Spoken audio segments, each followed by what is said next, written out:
In the year 2145, the galaxy had long since become a vast, interconnected web of civilizations. There were empires and alliances, factions and corporations, each with their own agendas, technologies, and ways of life. Among the stars, humanity had achieved a level of technological advancement that once seemed inconceivable. However, even in this age of interstellar travel and artificial intelligence, there were still pockets of doubt and skepticism among the general public. Not every breakthrough was met with instant acceptance, and not every innovation was heralded as the future. This was particularly true when it came to one experiment, a project known as Project Fist-Scale. Conceived by a brilliant, yet eccentric scientist named Dr. Elias Hargrave, the initiative aimed to build the first-ever army of microsoldiers, human soldiers who were genetically enhanced and biologically engineered to be no more than a few inches tall. The idea was to create a force that could infiltrate enemy lines with unprecedented stealth, deliver tactical superiority in covert operations, and perform feats that would be unimaginable for any regular-sized soldier. But when the news of this project first reached the media, the world scoffed.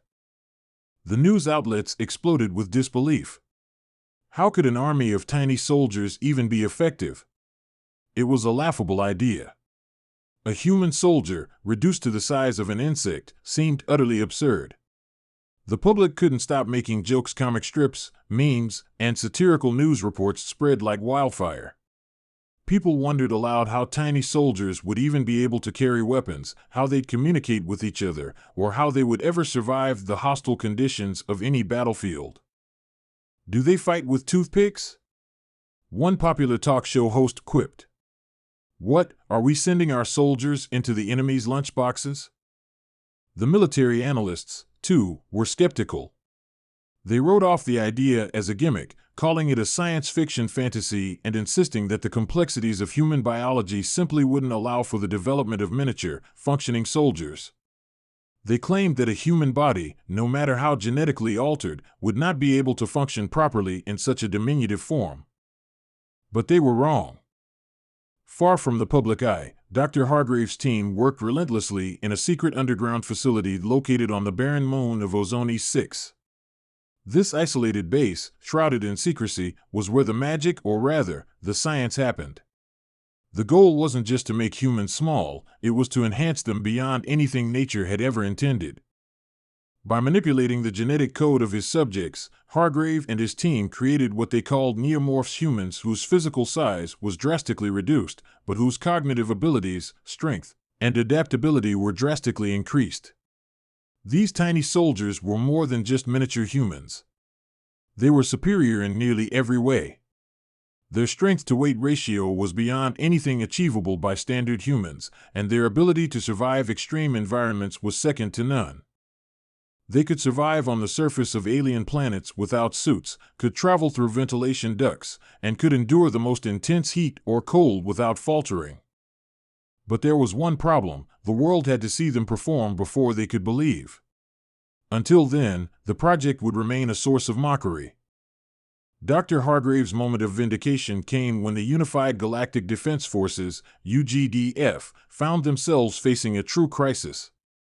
The Kelrock Empire, a vast militaristic civilization known for its ruthlessness, had been amassing an enormous fleet, preparing to invade key star systems under UGDF control. The stakes were higher than ever, and traditional warfare tactics were beginning to look insufficient. In a bold move, Hargrave offered a solution: an army of his tiny soldiers. Initially met with derision, his proposal became a lifeline when it was realized that conventional armies couldn't move through the dense, labyrinthine cities that were expected to be the sites of the first battles. Cities of towering skyscrapers and complex underground networks were where the war would begin, and conventional forces would be too large, too cumbersome, and too slow to effectively navigate them. The UGDF had no choice but to consider the tiny army. They granted Dr. Hargrave a limited test run enough to prove his idea could be effective. The target, an abandoned Kelrock city on the moon of Ardos Prime, known for its infamy in galactic military history.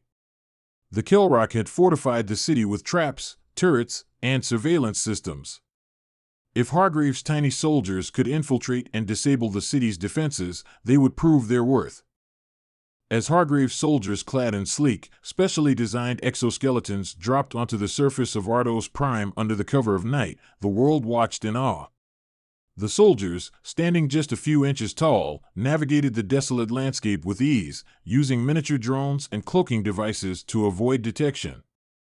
Their movements were swift and purposeful, and they quickly made their way into the heart of the city. Their primary objective was to breach the command center, which was heavily protected. It housed the main systems controlling the city's weaponry and defensive network. The tiny soldiers used advanced tactics that were unheard of in conventional warfare, climbing through air vents, hiding in plain sight, and even using the enemy's own surveillance systems against them. What happened next was nothing short of miraculous. Within hours, the tiny soldiers infiltrated the command center, took control of the city's defenses, and disabled the entire Kelrock fleet's offensive capabilities. The Kelrock forces, who had been confident in their impenetrable fortress, were thrown into disarray as they realized that the true threat had come from a place they least expected. A group of soldiers so small, they had gone unnoticed until it was too late. As the news of the successful infiltration spread like wildfire across the galaxy, the once mocking media outlets were forced to eat their words. The tiny army was no longer a joke. The UGDF, now fully convinced of the effectiveness of Dr. Hargreaves' soldiers, began to integrate them into more and more missions.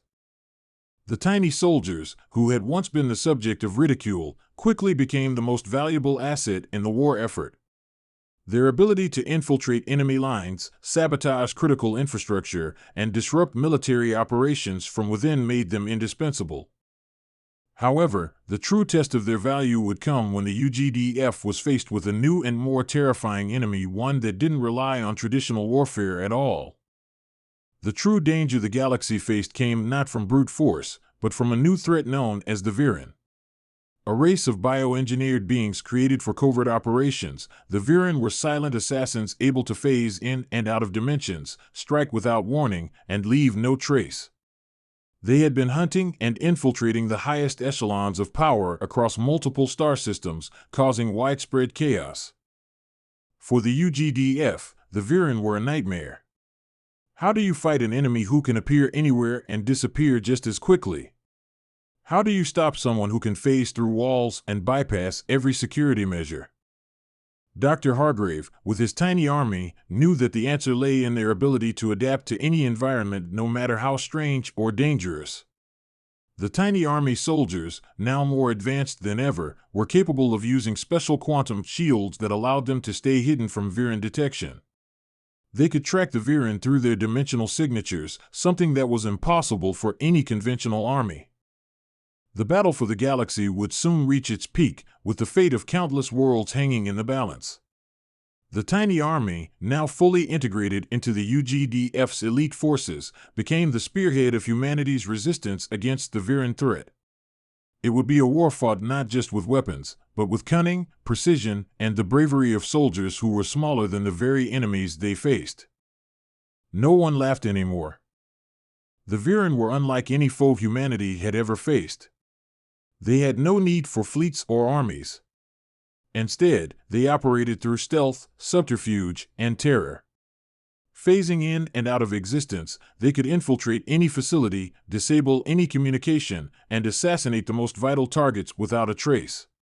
They left no bodies, no blood, no evidence, only whispers in the dark, rumors, and the feeling of being hunted. The tiny army, however, had something the Viren did not: humanity's relentless drive to survive. Dr. Hargreaves' creations, with their advanced quantum shields and enhanced perceptive abilities, were the only soldiers capable of detecting the Viren's dimensional fluctuations. They weren't just hidden from sight, they could sense the faintest distortion in the fabric of space that indicated the Viren were near. It was a skill that was not perfected overnight, but after months of rigorous training and experimentation, the tiny soldiers became the best hunters of all. The Viren had begun to infiltrate high-security planetary systems, targeting political leaders and military commanders. In some cases, entire cities had fallen without a single shot being fired, all thanks to the Viren's ability to assassinate key figures and disable vital infrastructure. It was a war of silence, of shadows, and it seemed as though nothing could stop them. Until the first successful mission by the tiny army. Vornis was one of the largest and most heavily fortified planets in the galaxy. A critical hub for the UGDF's military command, it housed the Supreme Council, the galaxy's central governing body, as well as some of the most advanced weapons research facilities.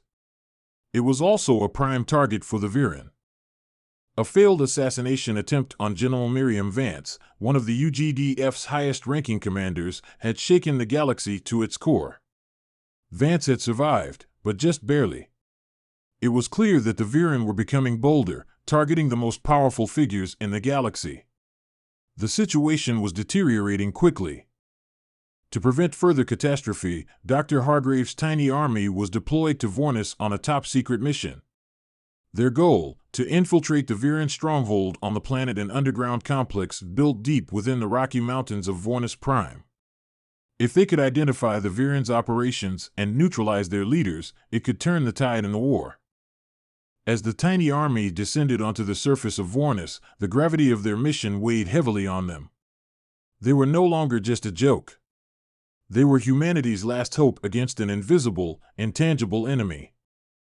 The underground Viren complex was unlike anything the tiny army had ever encountered. The air inside the tunnels shimmered with strange energy, distorting the environment around them. The walls seemed to pulse, flickering with odd lights, as if the very space itself was warping. Dr. Hargrave's tiny soldiers, clad in their sleek exoskeletons, moved with the quiet precision they were known for. They navigated the alien landscape with ease, avoiding traps, bypassing security systems, and using their diminutive size to blend into every crevice and shadow. They weren't just small, they were experts in the art of evasion and infiltration. At the heart of the complex, the soldiers discovered something truly horrifying. The Viren weren't just assassins, they were orchestrating a master plan. Using advanced technology, they had developed a method to infect the fabric of space itself, allowing them to phase in and out at will. But there was more. The Viren had begun to experiment with human DNA, attempting to create a hybrid race that could phase between dimensions and possess the same stealth capabilities. Their goal was to infiltrate every corner of the galaxy without resistance. The tiny army was the key to stopping them. They were the only soldiers capable of resisting this new threat because, unlike the Viren, they could not only detect dimensional rifts, but could also resist the changes in space-time that the Viren relied on. As they infiltrated deeper into the heart of the Viren base, they encountered their first major resistance. The Viren, aware of the breach, began to converge on their position. It was a trap. The tiny army found themselves surrounded. The Viren, like shadows, materialized from thin air, their faces hidden beneath dark, metallic masks. They moved with unnatural grace, their long limbs twisting and contorting as they shifted through dimensions. But the tiny army wasn't just going to stand and wait for their demise. No, they fought back with the ferocity of cornered predators. They didn't have the size of their enemies, but they had the advantage of speed, agility, and a battlefield knowledge that the Viren couldn't match. With the crack of their miniature plasma rifles, the soldiers opened fire, their beams slicing through the air, tracking the Viren's every move. They used the terrain to their advantage, darting in and out of hiding spots, communicating through silent hand signals and encrypted neural links. But the Viren were relentless. Their ability to phase in and out of the fabric of space made them nearly impossible to target. Each time a soldier thought they had a clear shot, their enemy would vanish, only to reappear from another angle. In the heat of the battle, Lieutenant Tessa Mirren, a seasoned soldier who had led the tiny army on several successful missions, called for the soldiers to fall back and regroup. They needed a new plan. Focus on their rift generators, she ordered, her voice calm despite the chaos. If we can disable their ability to phase, we'll gain the upper hand. With the precision of a well-oiled machine, the tiny army split into smaller units, each tasked with targeting the Viren's rift technology. The air around them crackled with energy as the soldiers moved quickly and decisively. They dodged dimensional rifts that opened around them, and in a series of coordinated attacks, they disabled the generators, cutting off the Viren's ability to phase. The tide of the battle began to turn. In the aftermath of the battle, the tiny army had won, but not without cost. Several soldiers had fallen in the fight, their tiny bodies scattered throughout the complex. However, the destruction of the Viren's rift technology was a monumental victory. The Viren were no longer able to phase between dimensions, and their once feared stealth attacks were severely diminished. As the team returned to the surface of Vornis, victorious but somber, they received a transmission from Dr. Hargrave. "I've made a breakthrough," he said, his voice tinged with excitement. "The technology the Viren were using, the dimensional rift technology, it's based on a principle we can reverse engineer. If we can adapt our quantum shields, we might be able to phase our soldiers into the enemy's strongholds, just as they did. Imagine what we could accomplish if we used their own technology against them." The idea was bold. It was risky. But it was the perfect countermeasure to the Viren's tactics. The tiny army could now fight on their terms, invading enemy bases before they even knew the soldiers were there. As Hargrave's voice crackled through the comms, Tessa Mirren looked out at the distant stars, knowing that the battle was far from over. The Viren were just the beginning. There would be more enemies, more challenges, and more dangers on the horizon. But for the first time in a long while, humanity had the upper hand. The war had entered a new phase. Armed with the ability to phase in and out of space-time, the tiny army became the galaxy's most dangerous force. Each new mission, each new confrontation, brought them closer to the heart of the Viren's power. They were no longer a joke. They were no longer a tiny force. They were a reckoning. With their newfound ability to phase in and out of dimensions, the tiny army now had a distinct advantage over the Viren. Dr. Hargrave's revolutionary technology had shifted the balance of power. The once overwhelming fear of the Viren, with their ability to appear anywhere and vanish without a trace, had now been countered. The Viren's rift technology, which they had used as their greatest weapon, was no longer a secret. Humanity had learned to adapt. But as the tiny army advanced, they realized something chilling. The Viren were not just an isolated threat. They were the spearhead of something far greater, a force that had been quietly assembling for decades, hidden from the rest of the galaxy. The Viren's dimensional phasing technology was just the beginning of an ancient, far-reaching plan.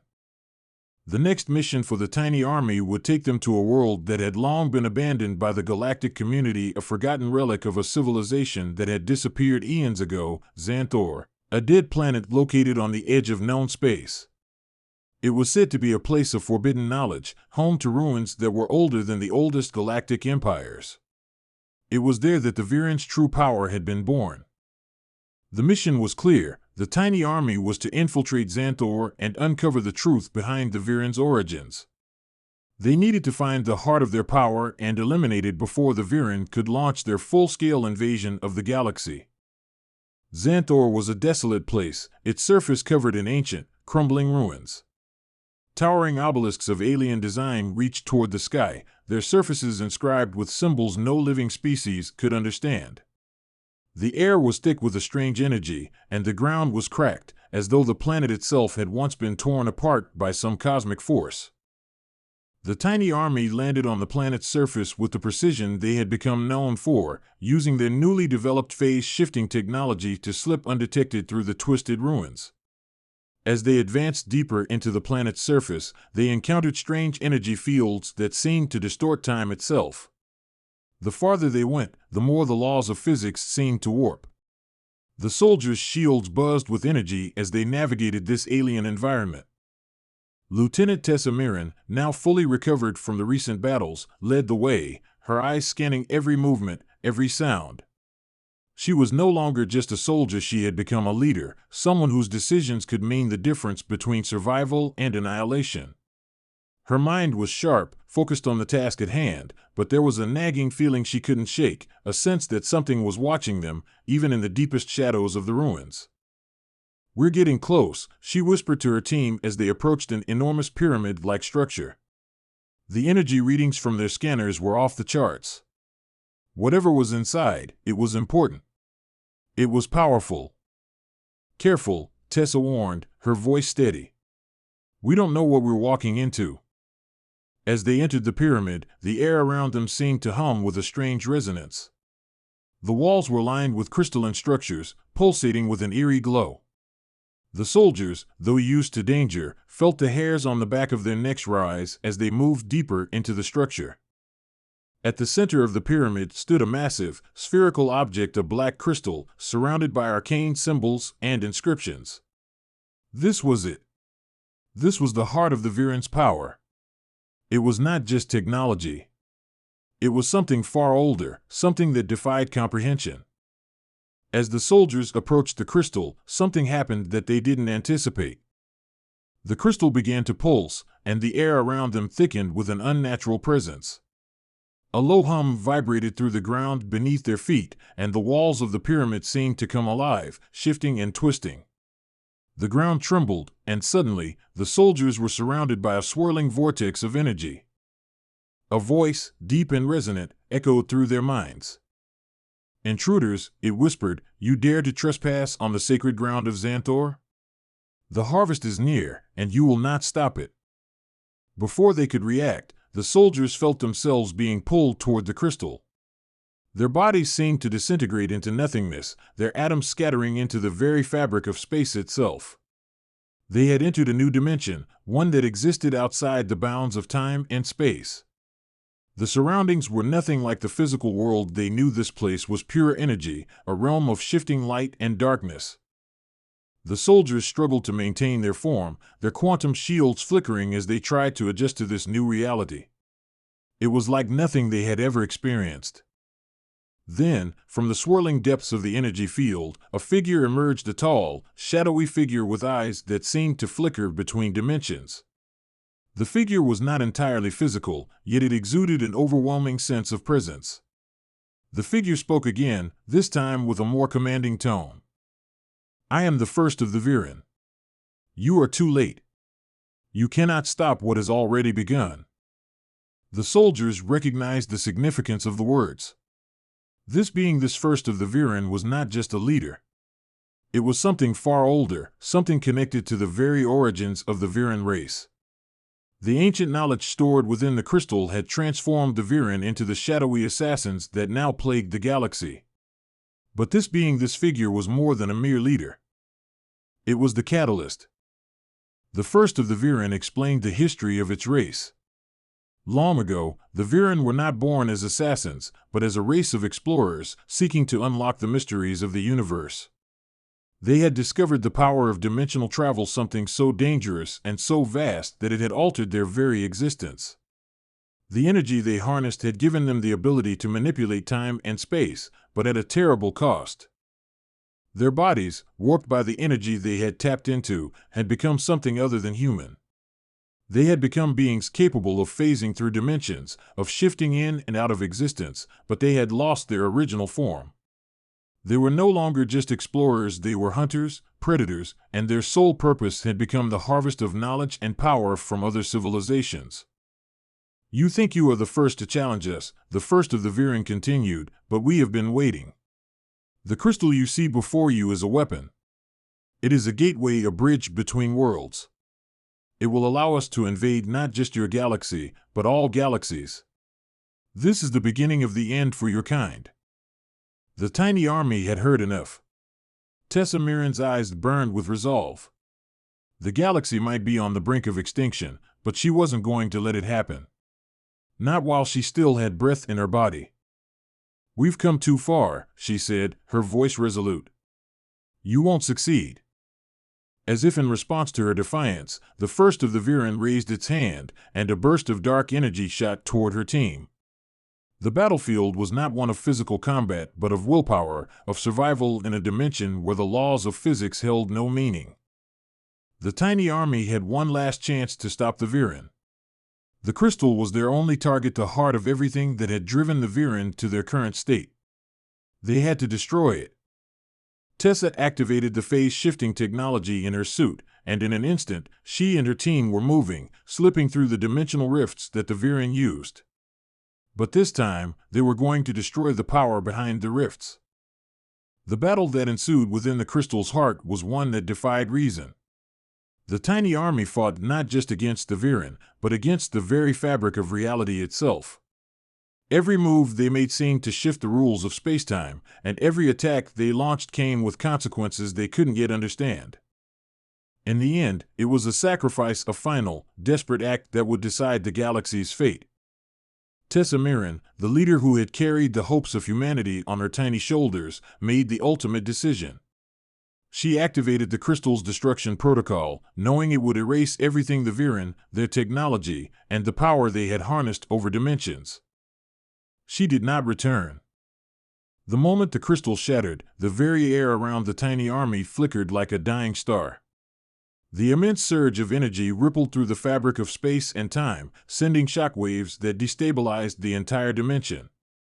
The ground beneath them split open, reality itself contorting in agony as the dimensional rifts collapsed. The once mighty heart of the Viren was no more. But it wasn't just the crystal that was destroyed. Tessa Miran, in the final act of defiance, had bound herself to the destruction protocol, allowing the explosion of energy to erase not only the Viren's power source but her own presence within the dimension. Her team had been left behind, thrown back into the physical realm, and the gateway to the Viren's source of power closed with a final, deafening silence. The remaining soldiers, though shaken by the loss of their leader, knew what they had to do. They regrouped in the shifting ruins of Xanthor, their minds racing to comprehend what had just occurred. The dimensional disturbance had left them all disoriented. The world seemed to be healing itself, the energy flows beginning to stabilize, but there was a heavy sadness in the air. Tessa Miran, the woman who had led them through impossible odds, had given everything. And in doing so, she had ensured the survival of the galaxy. But at what cost? Weeks passed since the destruction of the crystal, and though the galaxy had been spared the immediate threat of the Viren invasion, there was no denying the sense of uncertainty that now gripped the entire galaxy. The Viren's dimensional technology was gone, but so was the knowledge of how to rebuild it. The universe had been forever changed, and so had the tiny army. Dr. Hargrave, still reeling from the loss of Tessa, stood in the command room aboard the UGDF flagship, staring out at the stars. The battle had been won, but the war was far from over. The Viren were not the only threat the galaxy would face, and Hargrave knew that humanity would have to adapt to new challenges in ways they had never imagined. The loss of the crystal was a blow to the Viren, but they were not the only ones capable of dimensional manipulation. Other factions, lurking in the darker corners of the galaxy, would see the absence of the Viren as an opportunity to seize control of their own fate. The galaxy was on the cusp of a new age, and no one knew whether it would bring salvation or destruction. "We've won a battle, but not the war," Hargrave muttered to himself, turning to face the small, quiet group of survivors who stood with him. Among them was Lieutenant Ryan Cade, the second in command of the tiny army.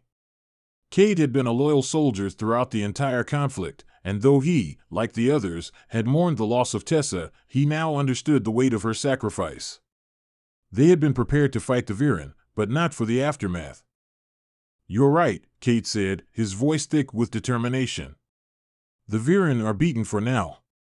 But there are other forces out there, waiting for their turn. We can't let our guard down." Hargrave nodded, already thinking about the future. "We can't afford to let what happened with the Viren be forgotten. The knowledge of dimensional travel, of what we've learned here. It cannot fall into the wrong hands. Not again." The galaxy had been saved from one of its darkest threats, but now it was time for humanity to rebuild. The lessons learned from the Viren conflict would remain a constant reminder that even the smallest of forces could change the course of history. Dr. Hargrave, now more focused than ever, began to lead a new initiative, one that would not only protect humanity from future threats, but also explore the potential of dimensional technology. But unlike the Viren, humanity would approach it with caution and respect. The goal wasn't to dominate the universe, but to survive within it. The tiny army, though no longer the joke it had once been, would continue to operate as the galaxy's premier special forces. Their size was their greatest strength, allowing them to infiltrate, sabotage, and gather intelligence in ways no other force could replicate. And though their numbers had dwindled, their resolve was stronger than ever. The memories of their fallen comrades, especially Tessa Mirren, would serve as the driving force behind their continued missions. Cade, now promoted to the rank of commander, took on the responsibility of leading the tiny army into the unknown. He was determined to protect what they had fought for. Tessa's legacy would never fade. "We have a duty," Cade said to his team as they prepared for their next mission. "Not just to protect the galaxy, but to honor the sacrifices made by those who came before us. We keep moving forward, no matter what. For Tessa. For humanity." But as the tiny army forged ahead, a new threat was quietly emerging. One that had been waiting in the shadows, biding its time, watching as the galaxy adjusted to the changes brought about by the Viren conflict. This enemy was different.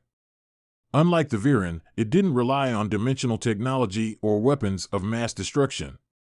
It was far more insidious. It began with whispers. Reports from the farthest reaches of known space spoke of strange phenomena, ships lost without a trace, entire colonies vanishing from the star charts, and deep space outposts going dark. These weren't Viren attacks. The patterns didn't match anything they had encountered before. And what made matters worse was that no one knew who or what was behind these disappearances. At the edge of the galaxy, a mysterious faction was gathering, one that had been operating in the dark, manipulating events from behind the scenes. They had seen the Virens rise and fall, and now they were ready to make their move.